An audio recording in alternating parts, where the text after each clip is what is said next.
Hello and welcome to Getaway Day. I'm Gautam. His name is Mason, and we are talking about the NL West today. We've been going around the divisions. Go check out our previous episodes. We've gone through the NL East, the AL West, and the AL Central now. So we're about halfway through our division previews. We'll be going through those for the next couple of weeks and this week. And then opening day will be upon us the following week. So how are you doing today, Mason? I'm doing great. Just kind of hanging out, watching some spring training highlights, selling some baseball cards, buying some baseball cards. Dude, I've got a really cool box that's going to be here on Thursday. I just checked the tracking. It should be here Thursday. Technically, it releases tomorrow, but I'm really excited for that. So, Nice. Yeah. Spring training is going, and I'm kind of like, I haven't really watched that many games. I don't have the ability to during the day most of the time, but yeah, it's good to see baseball back on the Twitter feeds, and it's back. Yeah, I did get the chance to watch 2 games, and it's definitely not regular season, but I'm enjoying it. So I missed Jordan Walker's first spring training home run by about 5 minutes. That sucked. But, oh well. Anyways, there'll be plenty more of those for you to watch. So I missed the other 3 that have happened since. So maybe you should not watch. Probably. Yeah. Okay, so let's get into our NL West preview. We're going to do it slightly similar to last week's with the wheel that'll dictate which category we'll be discussing about each of the teams, but a little bit of a twist on it where we're going to do head-to-head matchups between 2 teams over the specified category. And Mason, you can explain what the categories are. Yeah, so our categories are pretty straightforward and kind of similar to last time. So we've got the lineup, the rotation, the bullpen and bench, the superstars, and the prospects. However, where Gautam mentioned this is going to be a little bit different is we're not just going to pick one team in one of the things and just discuss it. We're going to pick 2 teams and we're going to compare and say which one we think is better. So that's the premise of today. So here's my question for you. Is it more fun if we pick the teams first and then the category, or the category and then the teams? I say we pick the category first. All right, category first. We are going to spin the category wheel. Sound effects too. And we have the lineup. We will be discussing the lineup of... Okay, I'm done with the sound effects. But I feel like it added an extra element to the podcast here. All right, so we have the San Francisco Giants, which I gotta make sure to get these pulled up here on the side so that I don't forget them. The San Francisco Giants and the... drumroll, please. San Francisco Giants. Okay, let's spin that again. Can I make this spin faster? Is that a thing that I could do? The Rockies. Okay, we're going to go with the Rockies. All right. So 2 pretty different teams for sure. The Giants made all kinds of moves during the offseason. They did not get Carlos Correa. They did not get Aaron Judge, but they did get Mitch Haniger, Michael Conforto for their lineup. And those are, very solid bats. When they've actually been healthy, those guys are solidly above average hitters. That's going to help the Giants lineup quite a bit, but they're not the superstar impacts of like a Judge or a Correa in the middle of the lineup. Also, those guys, I did mention the injury thing. Those are very serious concerns for both those 2 players. Conforto missed all of last season with a shoulder injury. Haniger's had all kinds of issues staying on the field in his past.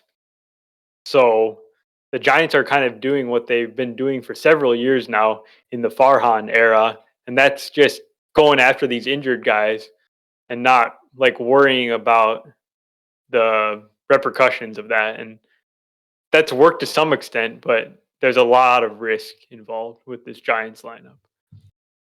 Yeah, and then on the Rockies side, you've seen honestly a lot more turnover than I think people realize. So it was not a good lineup last year, just kind of in general. But you lost Garrett Hampson. You traded away the outfielder Sam Hilliard. You traded Sam Hilliard. You lose Brendan Rodgers to, I think, an ACL tear, right? Shoulder injury.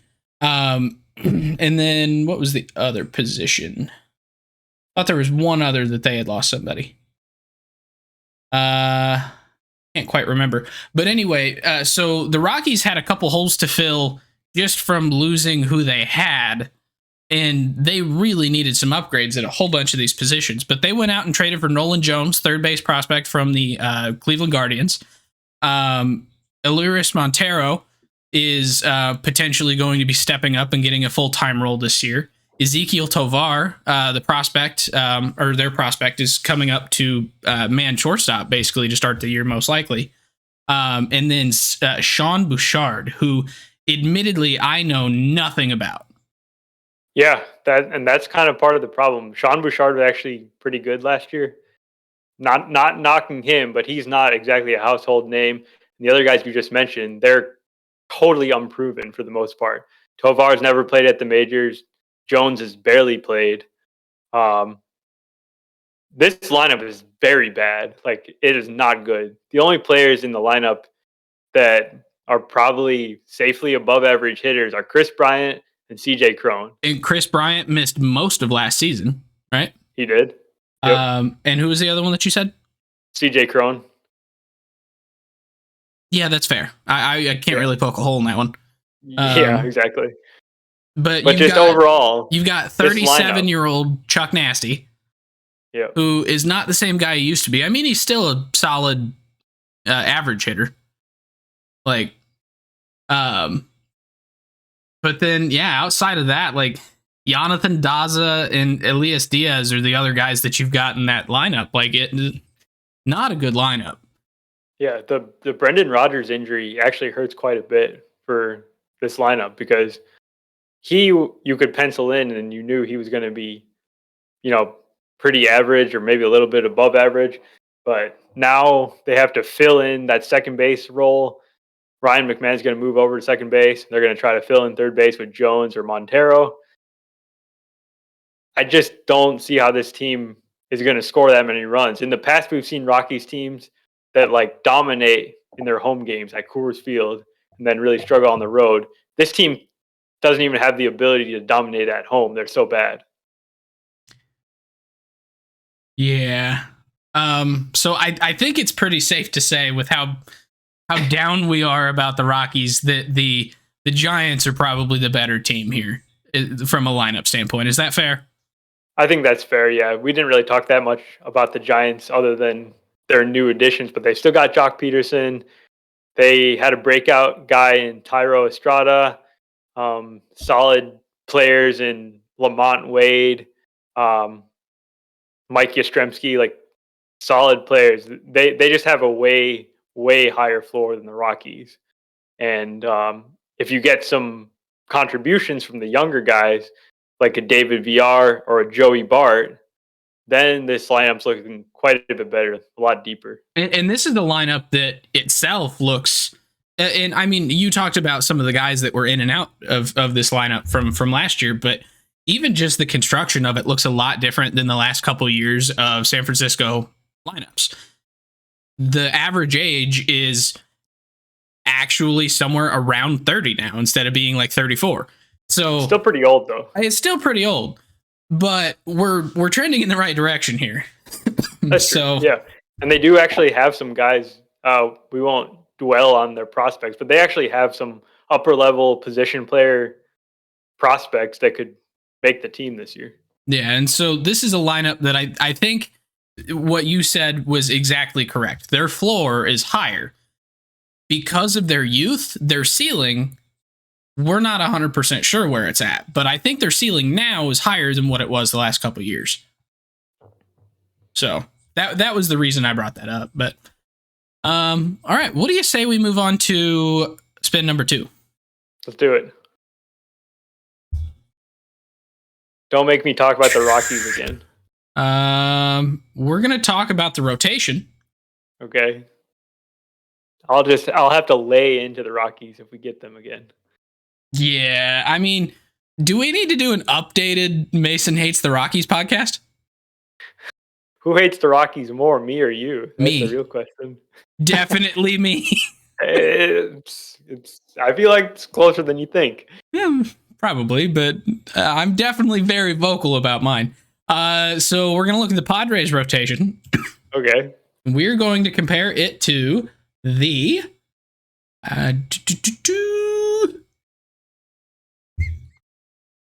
Rockies. The Rockies. We're going to compare it to the Rockies. Okay, so this one we can just right off the bat say the Padres rotation is better than the Rockies. We don't even need to provide any sort of analysis. I mean, to anything. Be honest, we will. I don't think we needed to for any team in this division. I kind of think the Padres have the best rotation. Okay, so the Padres rotation is headed by Yu Darvish, Blake Snell, and Joe Musgrove before he dropped a weight on his toe and he's going to miss some time. But those 3 guys are all front of the rotation type guys. Really had awesome seasons last year. Darvish pitched more innings than he had in years. He's still going strong. He just signed a huge extension to keep him with the Padres until he's 42. And he's not a guy that I'm really going to ever doubt that he's going to be able to pitch. He's just such a cerebral pitcher. Well, when you have 13 pitches, like something's going to get someone to miss. Right. Yeah. So those 3 guys, I don't really want to center the conversation on them. I think it's after those 3 guys, I start having some concerns. I would say they brought in Michael Wacha, they had Nick Martinez, and they have Seth Lugo. These 3 guys, like they're all good pitchers, but they all have their various drawbacks. With Lugo, it's just the fact that he hasn't started in like 5+ years. So I don't know if he can do it. He's a good pitcher. He's been a great pitcher in the Mets bullpen, but can he start? Who knows?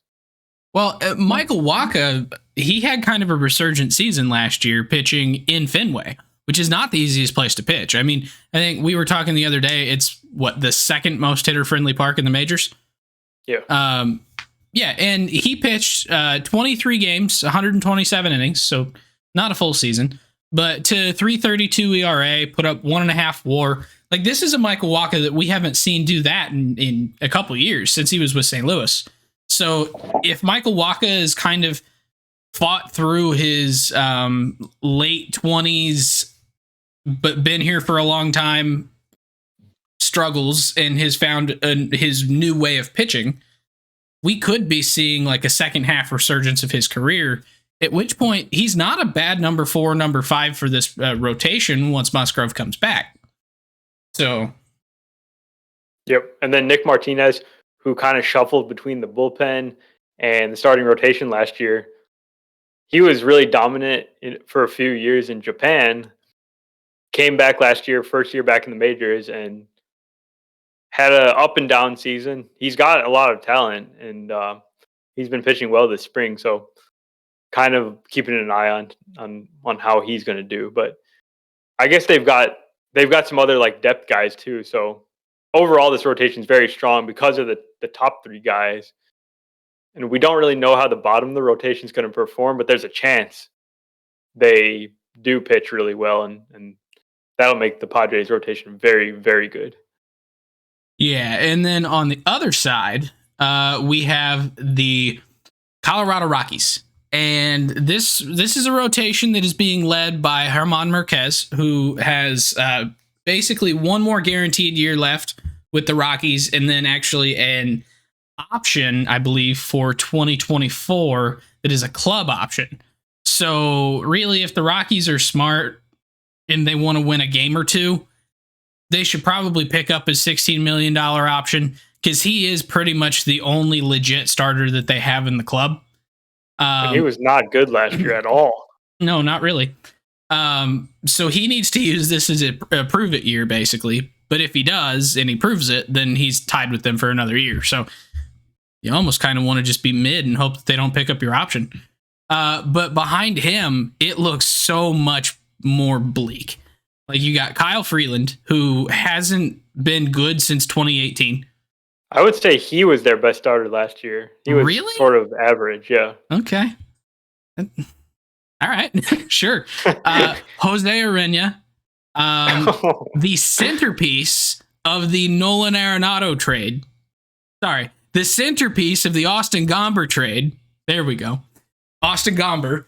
And then Connor Siebold, who does not have very much time at the majors. He is 27 years old.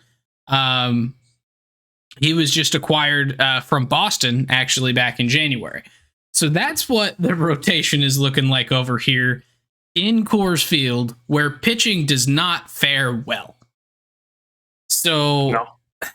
I know we talked a lot last year about like the kind of the Coors Field effect and how there's like one specific type of pitcher that actually kind of works out. And it was those guys who they throw a lot of fastballs that don't move. And if they're successful elsewhere, they could be successful with that in Coors, because the ball will not move the way that you think it's going to move. Kyle Freeland apparently had a little bit of a resurgence, looking slightly more like his 2018 self. But he's a guy that I think he relies on his movement a lot, doesn't he? Like a lot of sliders, a lot of sinkers, a lot of... Yeah, I think the Marquez one's really interesting because he's not old. He's only 28. He has shown that he could be successful in Coors. It just seems like he's been getting worse and worse. I don't know if that's a Coors effect or just a him thing, but it's just like they haven't figured out how to get the most out of their guys. And like the one example that's coming to mind here is like a Tyler Anderson. He pitched in Colorado for a while, became a lot more successful when he left, which obviously makes sense because of the ballpark, but it almost feels like it's a lot more than just the ballpark. They don't know what they're doing with their starting pitchers. Yeah, and I think part of that is a mentality thing going all the way back to 93 whenever they started as a franchise. I mean, this is a franchise that when they were good, they relied on the power hitters. Like, that's just kind of how they've done it. Dante Bichette back in the early 90s. You had more like Todd Helton, Matt Holliday, Larry Walker. Like, those are the players that have been in Colorado that were successful. There are not any pitchers on that list. And like, they just kind of said, hey, we have the best hitters ballpark in the league. Let's focus there.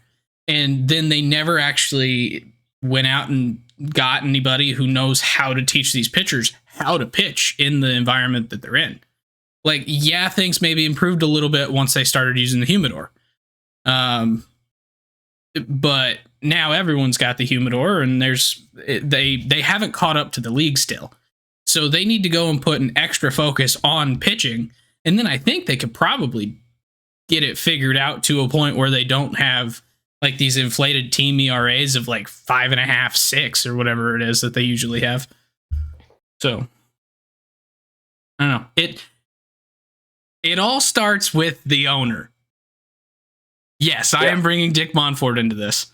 I'll try not to rage, but they really need to look at a new direction, maybe, because they're not really doing a very good job at focusing on the lineup right now. And so not having experience in developing pitching for such a unique environment really coming back to bite them in the butt.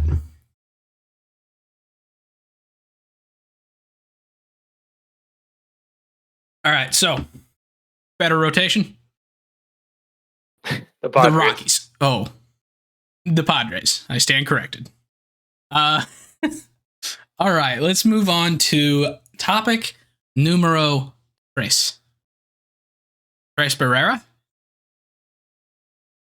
All right, we are staying with the rotation. And we're going to compare. If we get the exact same teams again, this is going to be really annoying. The Diamondbacks. Okay. And the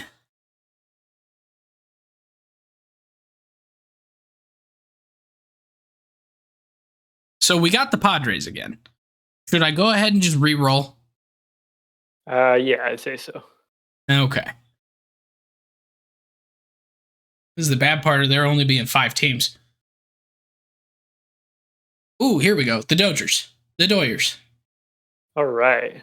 Yeah, so Diamondbacks have a very interesting starting rotation because they actually have a bunch of near major league ready arms that are ready to emerge and kind of unseat some of the veteran guys like Zach Davies, for example, who they re-signed, but I don't know why, because they've got a Brandon Pfaadt, they've got a Ryan Nelson, they've got Dre Jameson, all very close or already at the major league level, ready to contribute. Zach Davies is just kind of like a number 5 starter at this point in his career, always has been. Um, I don't know. Like I think though it depends how those guys turn out in their first season, because if they aren't good, then you're left with Madison Bumgarner, Merrill Kelly, who was really good last year, Davies, and then Zach Gallen, who's their star pitcher. He's really good, one of the top pitchers in the league. Yeah, and I'm not going to lie. Zach Gallen and Merrill Kelly, I actually really like that for pretty much any rotation. Like Zach Gallen, obviously, he's awesome. Merrill Kelly has been pretty underrated here the last couple of years. Not just last year, but I think the last 2 or 3, he's been a pretty solid pitcher. And so if you had other guys around those two, this would actually be a pretty solid rotation. Madison Bumgarner, he's kind of hit or miss at this point in his career. He's still only 33, but he's been pitching for 13 years now. So yeah, he's got really a lot of mileage on his arm, which is kind of why he seems to have hit the aging curve a lot sooner. I don't think that his career is necessarily over. I think that there is a potential for him to maybe do what some of these older pitchers have done and basically completely change up his style. But that doesn't really feel like a very Madison Bumgarner thing to do. So we'll see. But behind Gallen and Kelly, if you get Ryan Nelson, who is projected to be the 5th starter to start the season, Brandon Pfaadt, some of those guys come up. This is an area where the Diamondbacks can go from being surprisingly not as bad as people expect to being almost kind of decent. So, and that would be a huge step up for this team just kind of in general and getting them into that top half of the league as a team overall. So, yeah, I'll just mention on Brandon Pfaadt. He led all of minor leagues in innings pitched. He pitched 167 innings at AA and AAA last year. So he's not a guy like a lot of other starters around the league that are like just breaking into the major leagues. This guy seems like he could go for a full starter's workload from day one, because he basically did it last year. He did like a lot of innings, so they won't have to baby him along. And that could be really helpful. And then did he pitch in the fall league as well? I don't know about that. Because if he did, then he's really looking closer to about 180 innings, which is up there in the top, like what, 20 maybe? Yeah. So 180 in the majors? Not normal these days. Yeah, 180 is the new 200, isn't it? Pretty much, yeah. Then on the flip side, we have Los Dodgers. And their rotation, as always, led off by Clayton Kershaw. When he's healthy, one of the best pitchers in the league. Hands down. I think we could still say that as he's 35, right? I think so. All right. Then you got Julio Urias, who was right up there in the Cy Young voting last year. I think he finished third. Yeah, second or third. And then you've got the Catman, Tony Gonsolin. Solid pitcher. Yeah. Solid to really good. And then you've got Noah Syndergaard, who they just signed as a free agent this offseason to replace, I think, Tyler Anderson, right? And Heaney. And Heaney. And Syndergaard, not the flamethrower that we saw back in 16, 17, 18. But he has been kind of adapting, similar to what I said that Bumgarner could do. And I think he's been throwing a little bit harder this spring, too, than he did last year, right? Yeah, so like a couple of years removed from the surgery, maybe he's going to get back some of that velocity that he had before. Yeah. And then we've got the young stud, the just ginger flowing mane, Dustin May, who is finally back from his Tommy John surgery. I think he pitched a little bit last year there at the end of the season. And he was insanely good before he went down with that injury. I still remember watching that. That was not a fun thing to watch. But yeah, so I really like this rotation. Its depth is not what it's been in the past, because I think Walker Buehler's out for the full season, right? He'll be out for most of the year, yeah. But they've got some guys at AAA that are pretty close, like Bobby Miller, Ryan Pepio, and Gavin Stone. And Andre Jackson, who pitched some last year. The depth is never an issue with the Dodgers. They've got guys for days. But the guys that they have penciled into the top five, like obviously Kershaw and Urias, like really good pitchers. Gonsolin kind of had a crazy dream season. I think he was like 16-1 last year. Really outpitched his, FIP and everything, but still should, even if he regresses, he could still be a really solid pitcher. Syndergaard, I'm not so sure that he's going to ever be the old Syndergaard anymore. Maybe that's fine. Maybe they can make him like the next Tyler Anderson, like they basically did last year with Anderson having a career year with the Dodgers. They get the most out of their starting pitchers, unlike the Rockies. When you mentioned, or when you were talking about some of the depth they got in AAA, did you mention Bobby Miller? I did. Okay. For some reason, I didn't think you did, and it's like, wait, we can't not mention him. Because Bobby Miller is kind of what Thor used to be. That absolute gas flame-throwing guy that's got some crazy movement on a couple of pitches. Like when he comes up, he'll be what Thor used to be, I think. So that'll be fun. But yeah. So Los Dodgers have the better rotation here out of the Dodgers and the Diamondbacks. Is that fair to say? I think that's pretty fair. Yeah. Is this the closest matchup that we've seen out of any of the three categories so far? I think so. Yeah. Diamondbacks definitely improving. They're not there yet, but they have a lot of potential. And the floor that they're starting from is not nearly as low. Mm-hmm. So, all right. Spin number 4 on the category wheel. And we have, come on, give me something new. Give me something new. I don't want rotation again. Please hold. I need someone to, oh my God, are we really going to do this? No, stop with the rotation. This wheel sucks. It's rigged. You rigged the wheel. You've got to be kidding me. We've legitimately got rotation 5 times in a row. We needed more categories. 6 times in a row. Can I hide this? Okay. Oh, chat, help me out. I can hide choice. All right. Bullpen and bench. Here we go. And we are looking at the bullpen and bench of the Padres,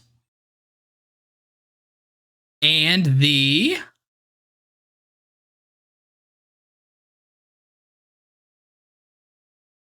didn't we already do Padres versus Rockies? We did. Jesus.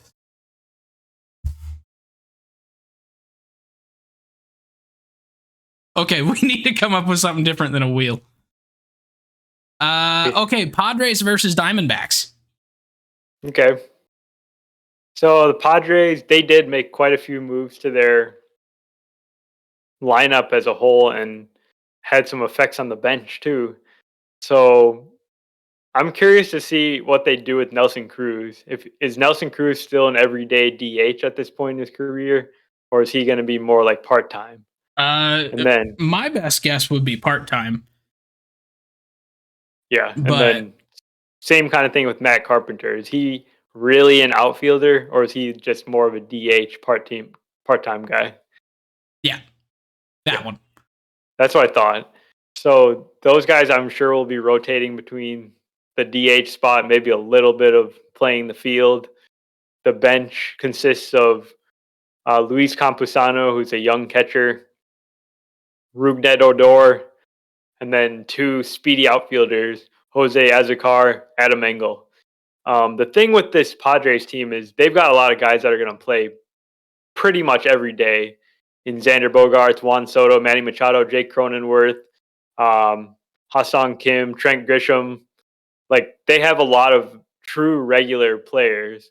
So the bench feels like it's less important to, mix in. It's really just there for, occasional off days, and obviously, like, in the case of injuries. This just feels like a normal bench to me. I don't have a whole lot of comment to say on it.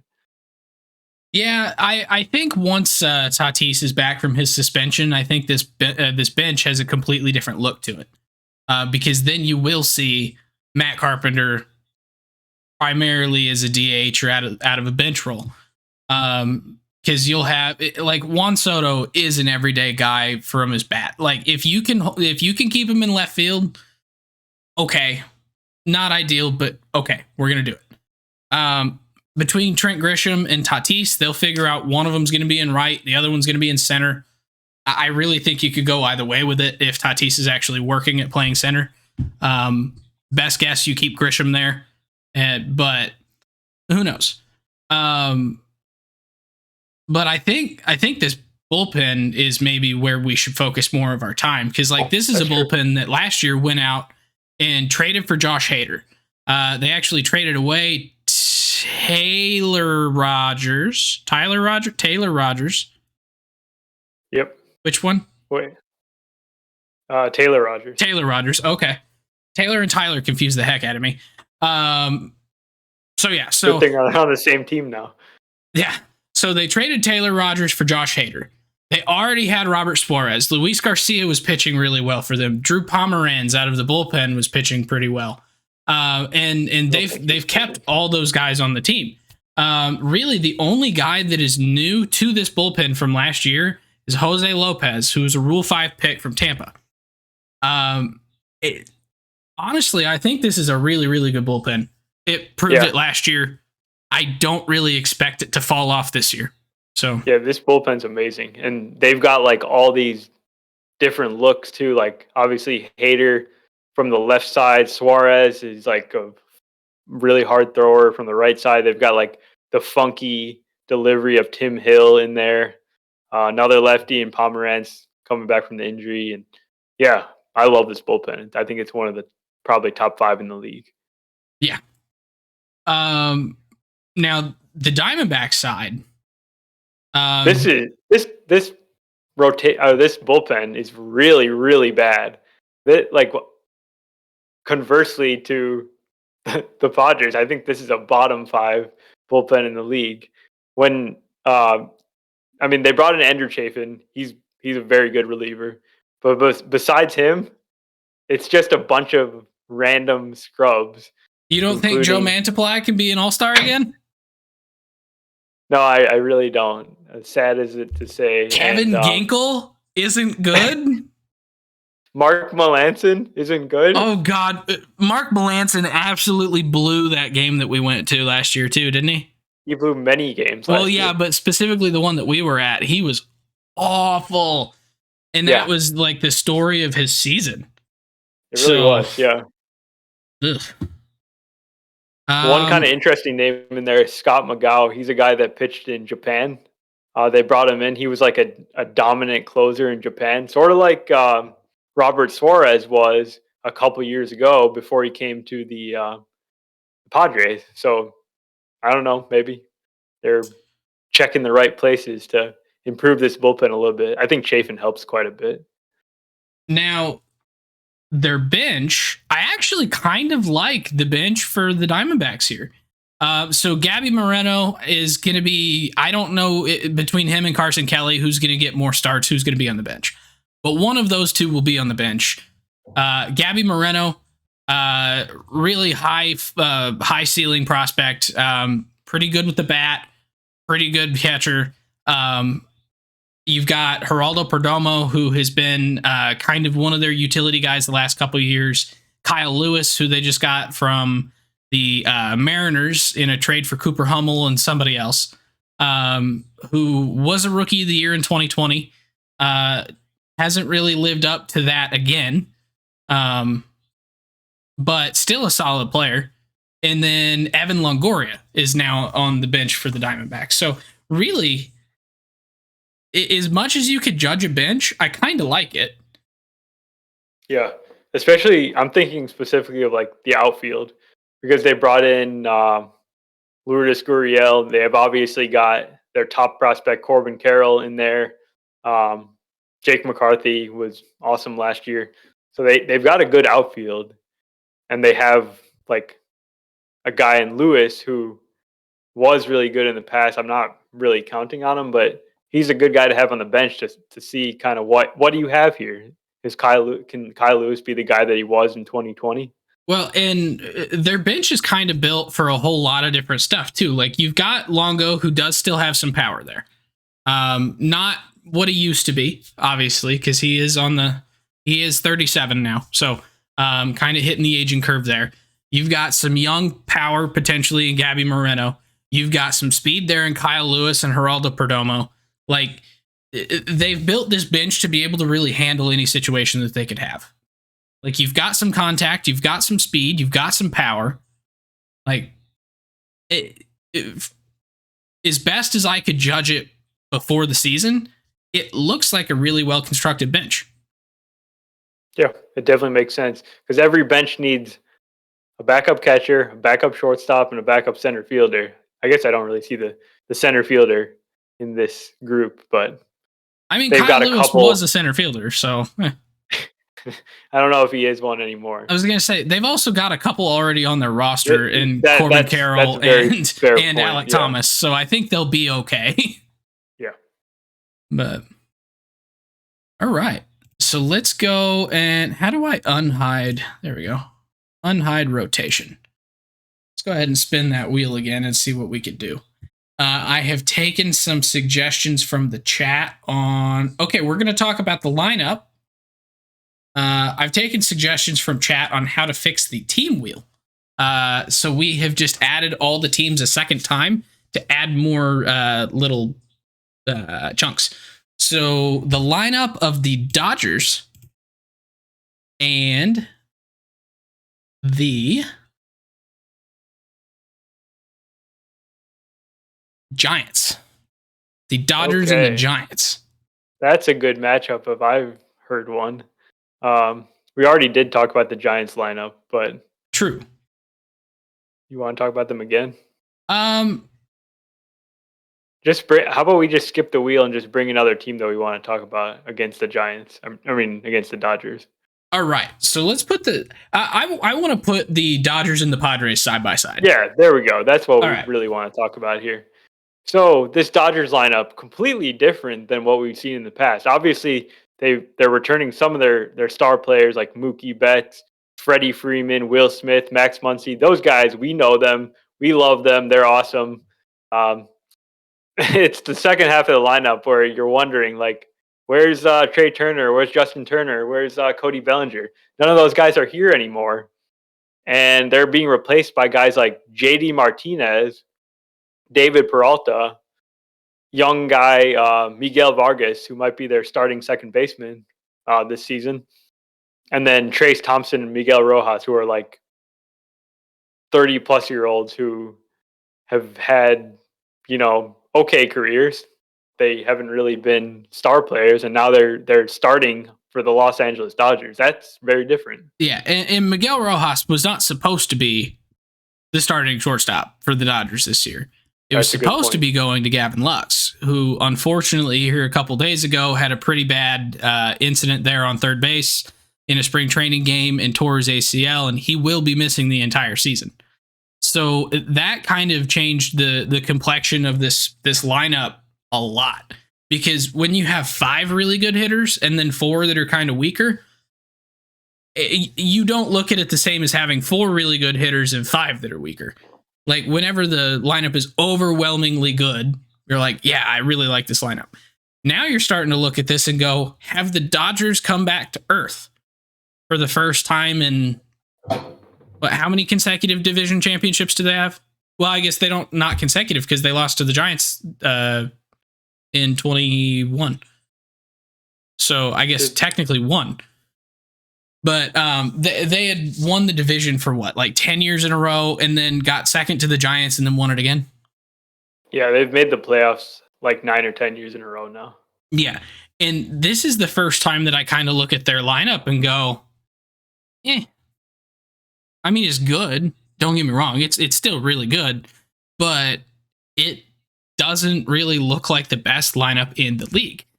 I got one question here about some of these older guys that they have here. So JD Martinez, is he washed, or is there a second, third act in here? Like, is he going to rebound from the really bad second half that he had last year?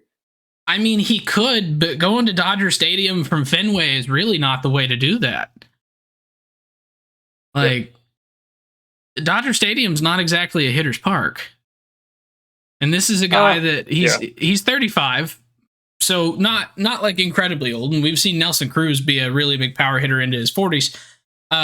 So like, it's definitely possible, but he was benefiting from the monster in Fenway. Now he's got to get it over that left field wall out in Chavez Ravine. And that is not really that easy to do. Like, yeah, I don't think he's as bad as he was in the second half last year. I don't think that we're going to get the same JD Martinez that we had. So we're looking somewhere kind of in the middle. Regression to the mean, but we're still on an aging curve. So that mean has come down. I do have to correct you on the Dodger Stadium thing, though. Third highest home run park factor. Really? Baseball. Yes.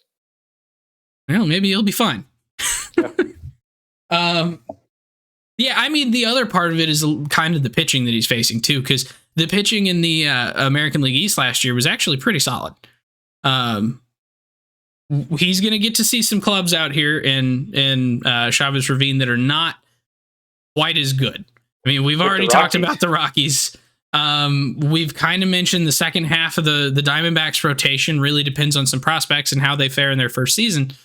And so he might be able to pounce on that and get some of those numbers that we used to see from him. So, plus he'll be playing in more hitter-friendly parks anyway, in Coors, in Chase Field. So, yeah. David Peralta, I don't really have as much to say about, though. So we'll see. Now, I have a question for you. If, let's say, 4 years ago, I were to read you the following lineup and you not know what team it was, like you didn't watch baseball, you didn't know anything about like the teams and how they typically build their lineups, which team would you think this was? Xander Bogaerts, Juan Soto, Manny Machado, Jake Cronenworth, Nelson Cruz, Matt Carpenter, Ha-Seong Kim, Trent Grisham, and Austin Nola. 4 years ago, so like 2019. Yeah, if I were to read you that and like look at the players how they are now, just like without knowing that it was the Padres, like what team would you have assumed would have gone and built that lineup? Probably the Yankees. The Yankees or the Dodgers is kind of where I was going with it. Because the Dodgers have kind of done that same thing, especially recently, as recent as last year with Mookie Betts, with Trey Turner, Justin Turner, Max Muncy, Freddie Freeman, Will Smith. Like, that's a really, really stacked superstar lineup. We're seeing exactly that here in San Diego. This is completely different than how San Diego used to try and build lineups to try and compete. Back in 2018 or whatever, they went out and they signed was it Justin and BJ Upton and I think Matt Kemp, right? Yeah, Matt Kemp. And then they signed they signed a couple infielders too. Was that when they originally signed Hosmer? No. Well, I think you might be thinking of a year even before. The year that they went and spent a ton of money and then they traded it all at the deadline. I think it was 2014, maybe. Okay, yes, 2014. It was like the first year of AJ Preller's time. So really, if you think about it, it's a very similar thing that he's done now, except he's done it with much, much better players. Yeah, and that's kind of my point. Like, they are well over the luxury tax. I think we were looking before. They're at like 249. Yeah, something like that. Yeah, and the luxury tax this year is at 230 something. They're the only team in the division that is over the luxury tax, including the Dodgers. And so they're doing the same thing that Preller did in his first year, going out and spending ridiculous amounts of money to bring back Machado long term, to bring in Xander Bogaerts for 11 years?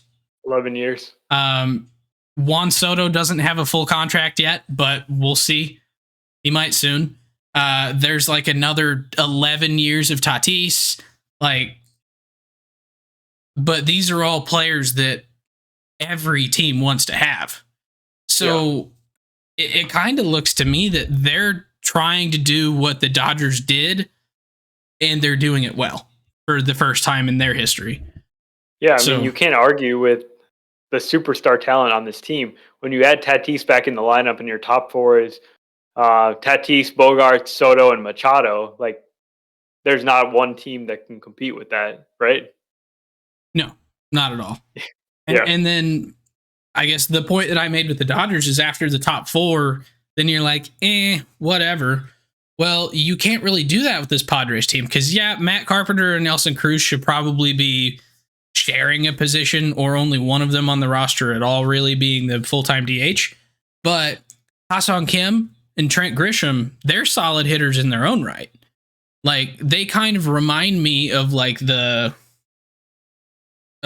were kind of this not second rate, but the next guys on the Dodgers last year. Was it like Chris Taylor and somebody?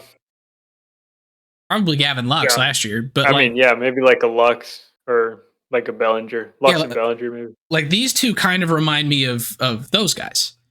Yeah, they don't necessarily have to be carrying the team because the rest of the lineup's amazing and their contributions help. They're very useful, but they don't need to carry the load. Yes, and they're significantly better than like your Miggy Rojas and your who's the other one? Your Trace Thompson. Yeah, so that may be the difference here, that they've got those guys that, in my opinion, like if we even like go over to the defensive side of this lineup too, guys like Kim and Grisham, they're amazing up the middle defenders. They're better than like a Thompson, who's not necessarily a true center fielder. Rojas is obviously good, but they're better hitters than the Dodgers guys. So bottom of the lineup, I'd definitely give the edge to the Padres right now. Top of the lineup, maybe it's a little bit tighter, but you can easily make the case that the Padres top of the lineup's better than the Dodgers too. Yeah, at a minimum, it's younger. So, but yeah, So this is a really interesting matchup to me. I think if I were to just look at the 9 guys in the lineup, which I guess is what we're doing, so that's kind of what I have to do, I would pick the Padres to be the better lineup this year. I think for the first time in a long time, maybe ever, honestly. But yeah, I think I've convinced myself too that the Padres are the team, and that's not to say that we should be counting out the Dodgers at all. They're going to be awesome, and maybe some of these guys at the bottom end up being really surprising. Like Miguel Vargas, really awesome prospect. He was a beast at AAA last year, and totally seems like he's going to just step right in and be a good hitter from day one. So if he hits, then this lineup looks quite a bit different. yeah. It's mostly that we have all known commodities in this Padres lineup. We have a couple unknowns in the Dodgers lineup that those wild cards could take it from back the other way to where the Dodgers are clearly the better hitting team. Although I would expect to see Slam Diego return this year because good lineup. Yikes. All right. What do you say we do one more? All right. Actually, I want to. I'm going to force the wheel's hand if we don't get. Oh, we got it anyway. Okay, superstars. Superstars. Which we kind of already did it for the Dodgers and the. Let's talk about the Giants and the Diamondbacks. Well, hold up. We're getting the Giants, and we're getting the. I still got to spin the wheel. We could cheat if we want, but I want to see what it gives us. Oh, it gave us the Dodgers. Okay. But yeah, so we'll do the Giants and the Diamondbacks. Yeah, that sounds good. Okay. So I think the Giants are maybe a little bit easier to actually probably not.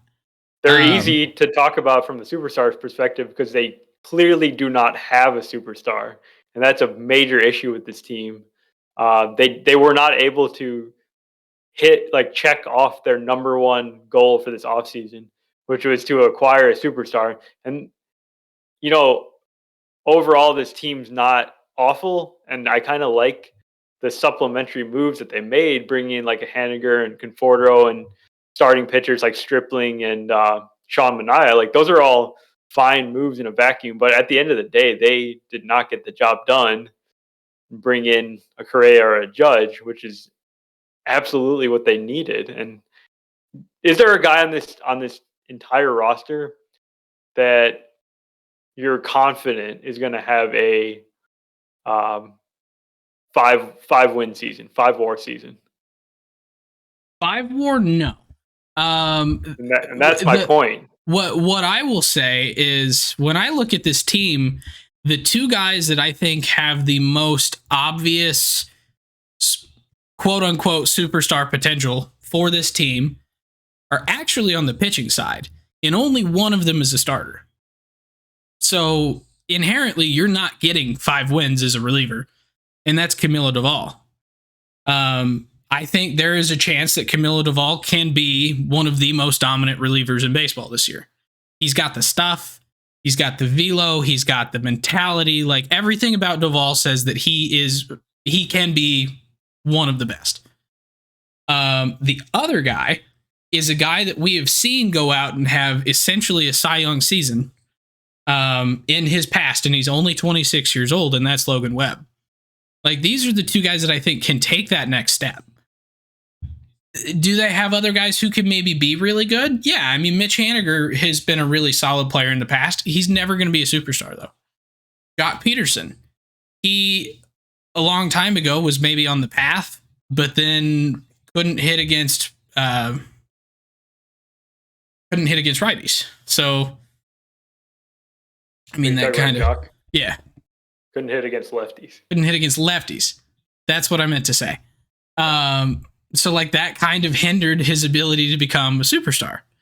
So like they have some guys that could develop into that. Joey Bart has the potential to develop into a superstar catcher. I mean, he was a number 2 prospect in baseball at one point in time. You don't do that by accident. So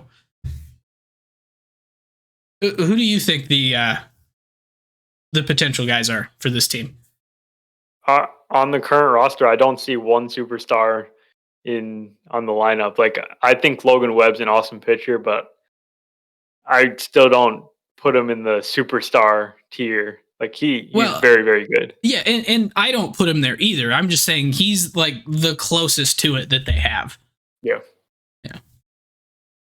Now, the Diamondbacks are in a bit of a similar situation where they don't inherently have a superstar. Yeah, but theirs is really interesting. That's why I specifically wanted to talk about them, so I could talk about Corbin Carroll, who has all the makings of a superstar. If you've seen the man run, he's the fastest guy in Major League Baseball. Maybe the fastest guy in all of baseball in any country. I was gonna say it's not close. Like he was what, like a full 0.7 of a second faster to first than the next guy. Yeah, he's absolutely absurd how fast he is. And when you pair that with his great defense, burgeoning power, he had like 28 home runs last year across multiple levels. From all accounts, this guy is well on his way to being a superstar. He just has to play the season, and everyone's going to know that he's a superstar pretty soon, I think. Yeah, and I think they actually do have another guy who he's been close to that kind of superstar level before. And I think he can do it. Like, I think part of it is just that the rest of his team was so bad that carrying the team on his back was a little bit hard. And that's Zach Gallen. Like, Zach Gallen is so ridiculously good. And he's only 3 years into his career. He's 27 years old. And I guess I probably should have pulled up his numbers before I started talking about him. Yeah, he pitched a 2.54 ERA and 4.3 WAR last year in 184 innings. That's pretty close to that 5-win line that you were setting for us. And he's not pitched a lot in previous years. He pitched 121 innings in 21. He was really good in 2020, but obviously could only get 72 innings in that season there. And then 80 innings in 2019 as a rookie. So, yeah. But his first full season, he put up almost 4.5 WAR. Yeah. And was I like the fact that he got to the 184 innings, and that was after a little bit of a slow start to the year. So, builds on that. You're talking about a guy. We'll be sitting here at the end of the season in 6 months, 6.5 months, and say, yeah, Zach Gallen's like a top 10 pitcher in the league. And that's pretty awesome to have at the top of your rotation. Yeah. And he is a proven commodity at this point. So I think if we were looking at only proven commodities, I think it's still pretty safe to say the Diamondbacks have the better superstar. And then you look at the unproven commodity and superstar potential for this team. I mean, even outside of Corbin Carroll, you have some really, really good young players in Jake McCarthy, Alec Thomas, and Gabby Moreno, who could all in their own right become stars. Mm-hmm. Maybe not. They don't have nearly as high a potential as Corbin Carroll, but I mean, these are guys who could potentially be in that 4 to 6 WAR category at some point in their career. Yeah. So another guy is Ketel Marte, who's seemingly the forgotten guy. He showed he could play at a superstar level in 2019. He's been hampered by injuries and different things over the last few years, but he actually has put up a superstar season. So he's not old. It's not like he can't get back to that. I think the one thing that kind of prevents him from being a superstar in the true meaning of it is that he has been kind of that forgotten guy for basically his entire career. And so at 30 years old, if people don't know you by 30, they're probably going to continue to not know you. Because unless there's really big baseball geeks that are looking at you like you and I do, and we know Ketel Marte, and I mean, people that play MLB The Show use his card all the time because it's cracked out of his mind. They know about Ketel Marte, but the casual fan still won't. And so does that truly a superstar make? I mean, maybe not, but that's maybe a Arizona problem. Yes. Well, that's exactly what it is it's an Arizona problem. But I did want to throw that argument out there because, yeah, amazing player, can be amazing. He's still probably going to be that underrated guy pretty much forever. So, all right. I think that is probably it. You want to take us on out of here? Yep. So that's the NL West, and we'll be back next week with another division. So we'll talk to you then, and have a great night. If you enjoy the podcast, please subscribe on your favorite podcasting app or YouTube to make sure you don't miss any future episodes. Join the conversation on Facebook, Twitter, Instagram, and TikTok at Getaway Day Pod. If you enjoy card collecting, check out our sister YouTube channel at Getaway Day Cards.